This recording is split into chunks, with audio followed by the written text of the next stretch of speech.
조선일보가 이재명 대통령이 지난달 연평부대에서 사격한 K2C1 소총을 두고 병사들은 본 적도 없는 총이라는 취지로 보도하자 이 대통령이 직접 강하게 비판했습니다. 이 대통령은 자신의 SNS에 사실 기반 보도가 아닌 조작에 기반한 정치적 공격은 언론의 적절한 입장이 아닙니다. 라는 글을 올리며 해당 보도가 사실 확인보다 정치적 공격에 치우쳤다는 점을 지적했습니다. 국방부 역시 즉각 반박 자료를 내고 K2C1 소총은 주요 경계부대와 최전방부대에 17만여 전기 전력화돼 실제 운용 중이라고 밝혔습니다.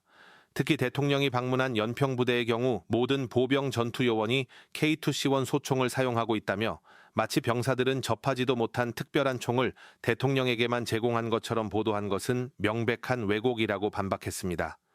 군 당국은 전방부대와 전투병과를 중심으로 K2C1을 우선 보급해왔고 매년 1만 정 이상을 추가 조달하며 기존 K2 소총을 단계적으로 교체하고 있습니다. 현재는 총사업비 2조 원 규모의 한국형 소총 2 사업도 추진 중인데요. 일선 부대의 실제 보급 상황과 무기 도입 순서를 충분히 설명하지 않은 채 전체 보유량만 단순 비교해 군이 대통령을 위해 신형 총을 따로 준비한 것처럼 묘사한 보도에 대해 대통령과 국방부가 동시에 사실 왜곡이자 부적절한 정치적 공격이라며 정면 대응한 겁니다. 그런데 아침에 내가 기사를 하나 봤는데 그게 뭔 말인지 잘 모르겠던데 제가 국무회의방에도 올려놨잖아요. 이번에 보다 내가 참 기가 차서 그냥 보다 중간에 말아버렸는데 이번에 비거주 1주택 소유자들도 집을 팔 수 있는 기회를 주자. 네. 그리고 우리가 발표하는 시점으로부터 2년을 넘지 않은 범위 내에서는 2년 동안은 입주를 좀 늦게 해도 된다. 그렇습니다. 이래놨더니 그게 세입자들의 계약갱신 청구권을 침해한 거다? 뭐 이런 식으로 써놨던데 그게 말이 되는 소리예요? 전혀 사실이 아니기 때문에 임대차보호법상 아니 그건 당연히 세입자의 권리고 2년 지나도록 아직 기간이 갱신을 하게 되면 세입자 살 사람이 못 사겠지. 예, 세입자 동의를 안 하면. 동의를 해야 줄일 수가 있는 거지. 세입자의 갱신 청구권은 그대로 유지되는 거잖아요. 네, 그렇습니다. 법에 의해서. 그런데 무슨 기사를 그렇게 가짜로 조작질을 했었습니까?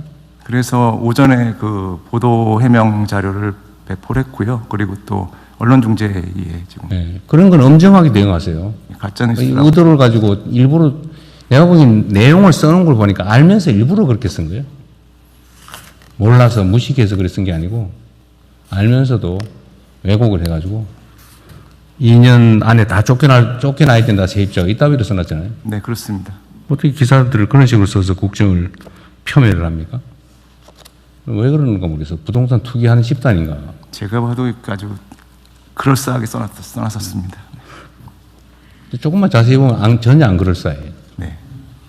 명백한 조작 왜곡이라서.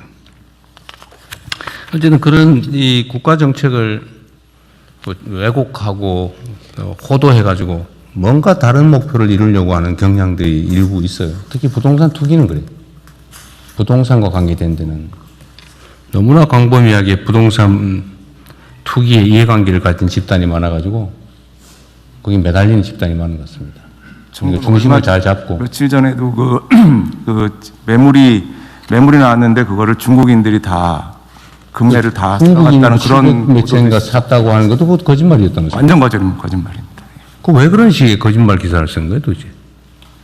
통계 자료를 자세히 보면 다 나오잖아요. 이게 외국인 총거래량이라면서요? 네, 그렇습니다.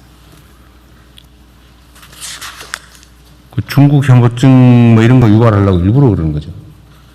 근데 그런 건 어떻게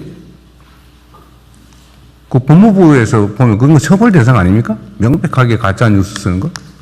처벌 조항 없나요?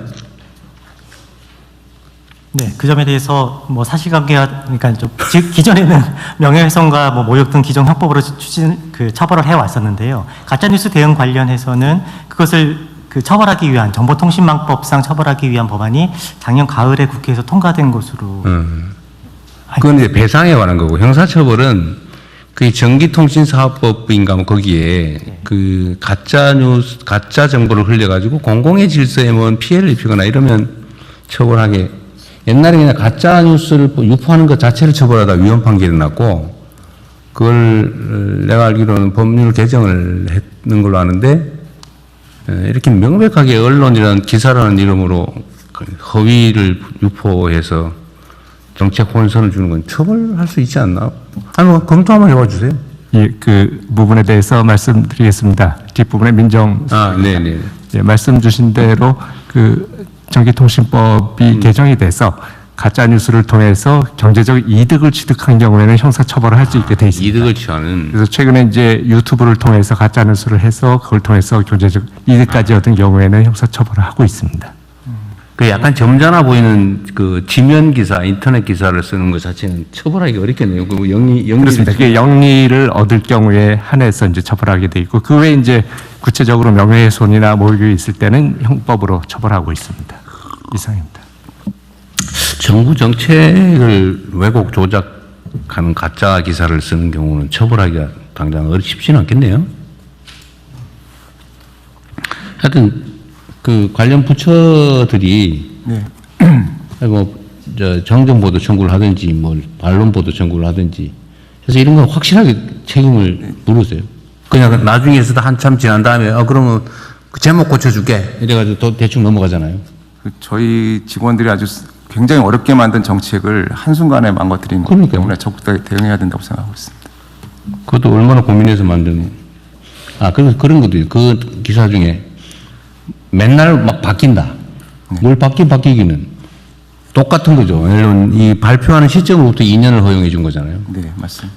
저번에 다주택자는 그때로부터 예. 하니까 3개월 편차가 생겼나 본데 그거 똑같은 기준으로 한 거잖아요.